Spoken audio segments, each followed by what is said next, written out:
OK, bonjour les 9e. Ça, c'est la dernière leçon pour cette semaine. Je sais que c'est beaucoup d'informations, qu'on apprend beaucoup de nouvelles choses, mais je sais que vous êtes capable de surmonter ce défi. Aujourd'hui, on parle de la mise en terre et on va revoir un peu cette électrisation par induction. OK, alors, on parle avec de la mise en terre. Vous avez peut-être déjà entendu cette idée de mise en terre. Une mise en terre is ground en anglais. C'est quelque chose que tu vas attaché à une autre chose pour profiter du fait que la Terre est énorme et c'est un objet énormément neutre. Alors, on va remplir la note ensemble. Un objet neutre est créé à partir d'un objet chargé par une mise en terre.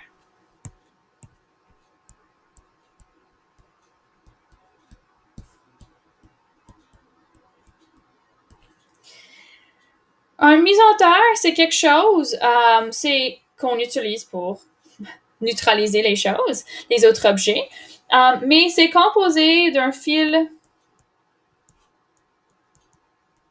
conducteur, normalement. Ça doit être conducteur. Attaché à un objet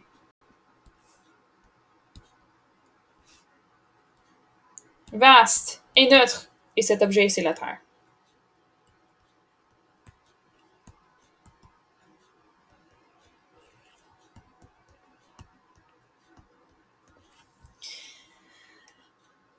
Si l'objet est négatif, alors l'objet qu'on vient d'attacher à la mise en terre, si c'est négatif, les électrons vont voyager de l'objet vers la Terre.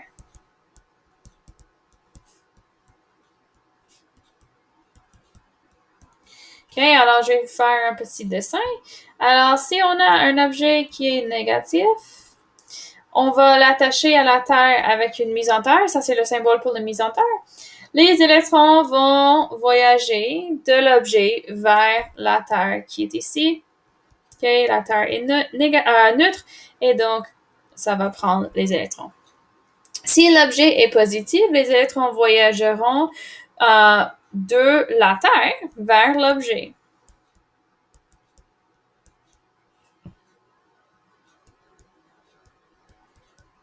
OK, alors un autre dessin.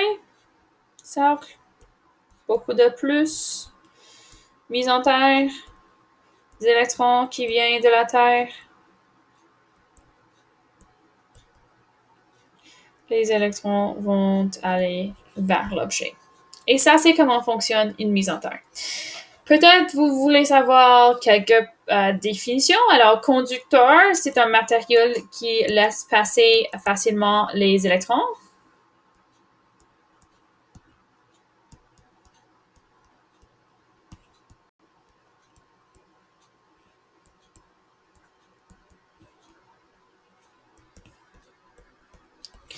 Isolant, c'est un matériel qui ne laisse pas passer les électrons.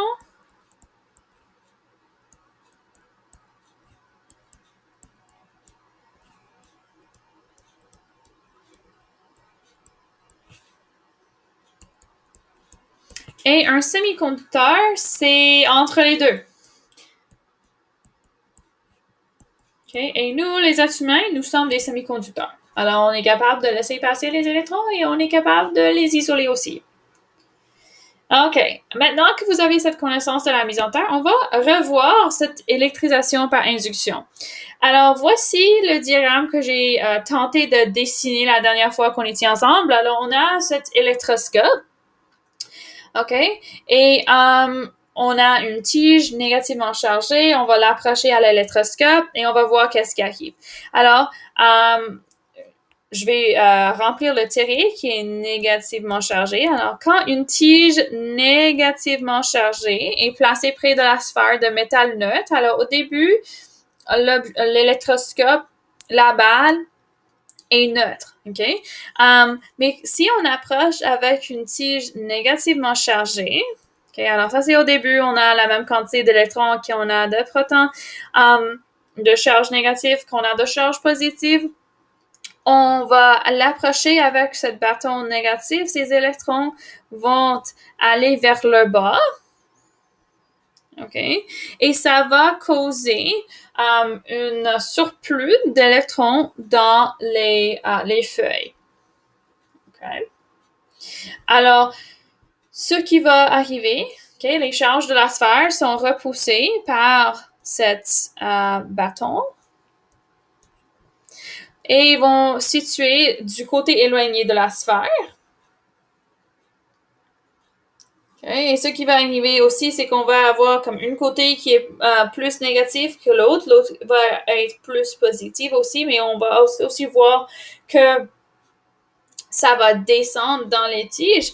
Si on était capable de connecter un fil conducteur à notre électroscope et de créer une mise en terre. Alors, imagine qu'on va connecter. OK. Peut-être je vais faire de l'autre côté. OK. Alors, imagine qu'on fait une connexion avec une mise en terre. OK? Parce que n'oublie pas que j'ai dit que ça va en bas, mais aussi, on va avoir cette espèce de négatifs qui sont de ce côté, positifs qui sont de ce côté. Ensuite, on va l'attacher à la terre avec une mise en terre. Ce qui va arriver, c'est que les électrons vont descendre vers la terre. OK?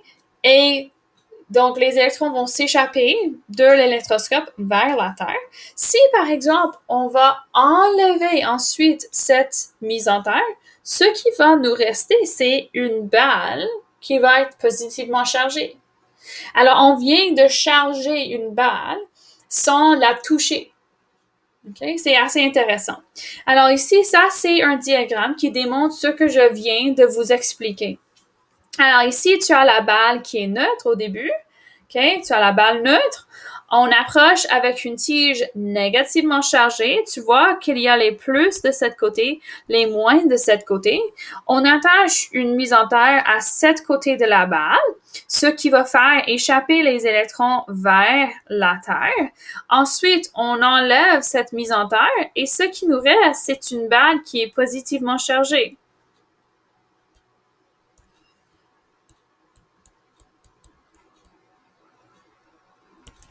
Okay? Et c'est tout. Alors, on vient de charger une balle sans la toucher. On a simplement approché avec quelque chose de chargé. On avait attaché à une mise en terre. Les électrons se sont échappés et maintenant, on a un objet qui est chargé et on l'a chargé avec de l'induction. OK. Maintenant, je veux que vous tentez de m'expliquer qu'est-ce qui arrive ici avec un bâton qui est positivement chargé. OK? C'est un peu différent. Mais vous êtes encore, je sais que vous êtes capable. OK?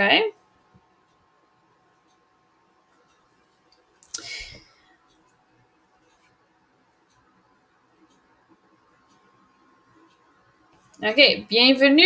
J'espère que vous avez pris quelques instants pour prendre une pause, pour tenter de faire ça vous-même. Maintenant, je vais vous donner essentiellement la réponse. Alors, ici, on a la balle qui est neutre au début. On l'approche avec notre bâton positif. OK? Alors, ce que ça va faire, c'est qu'on va avoir un surplus d'électrons sur la côté qui est plus proche au bâton. Okay? Et je veux que ça soit très clair que c'est pas que les protons se sont déplacés. Okay? C'est que les électrons se sont éloignés. Alors, c'est toujours les électrons qui bougent, mais ici, on a les électrons qui sont bougés vers le côté du bâton. Ensuite, on va mettre la mise en terre. Et puisque la côté sur laquelle on vient d'attacher notre mise en terre est fortement positive comparé à l'autre côté, ce qui va arriver, c'est que les électrons vont monter de la Terre vers l'objet, vers la balle, et le résultat, c'est qu'on va avoir une balle qui est négativement chargée. Okay, je veux que, pour devoir, vous écrivez les étapes dans la boîte ici. Okay, et vous allez compléter les exercices sur le site de Alloprof. Aussi, avant que je vous quitte, je veux vous démontrer la deuxième simulation. Alors, ceci s'appelle John Travoltage. C'est assez amusant. Et ici, on tente de charger Monsieur Travoltage avec cette tapis. OK? Et puis, on voit les électrons qui sortent de Monsieur Travoltage.